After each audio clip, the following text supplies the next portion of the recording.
నేను ప్రకృతి భక్తురాలిని. డబ్బును ఆదా చెయ్యాలి, భవిష్యత్తు తరాలకి మనం ఏదైనా మంచి చెయ్యాలి.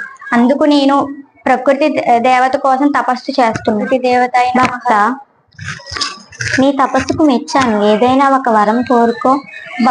అమ్మ, నా కోసం భవిష్యత్తు తరాలకు వరం ఇయ్యమ్మా. నీకు 5 వరాలు ఇస్తాను. అవి నాలో ఉన్న పంచభూతాలు అవి నీకు ఇస్తాయి. నేను వాయుదేవతని. శోభ, నీ భక్తికి మెచ్చాను.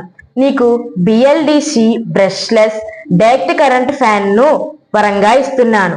సాధారణ ఫ్యాన్లు 70 నుంచి 90% వాట్ శక్తిని ఉపయోగిస్తే బిఎల్డిసి ఫ్యాన్లు కేవలం 25 నుంచి 35 వాట్ శక్తితో తిరిగి సంవత్సరానికి 1600 ఆదా చేస్తాయి.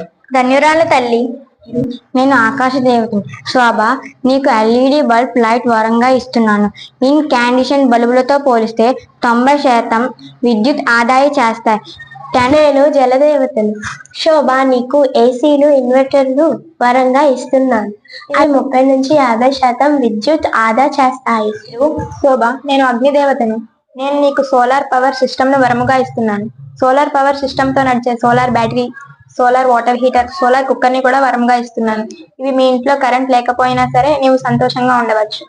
ధన్యవాదాలు తల్లి.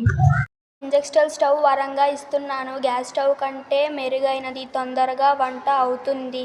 ఇది గ్రీన్ హౌస్ వాయువులు తక్కువగా ఉత్పత్తి చేస్తుంది, పర్యావరణాన్ని పరిరక్షిస్తుంది, శక్తి వనరులను ఆదా చేస్తుంది. మీ దేవిని. అందరూ సుస్థిరాభివృద్ధి లక్ష్యాలను దృష్టిలో పెట్టుకోండి. Affordable and clean energy, sustainable cities and communities, industries, innovation and infrastructure, responsible consumption and production అనే లక్ష్యాలను మీరు సాధిస్తే నా కటాక్షం ఎల్లప్పుడూ మీకు లభిస్తుంది.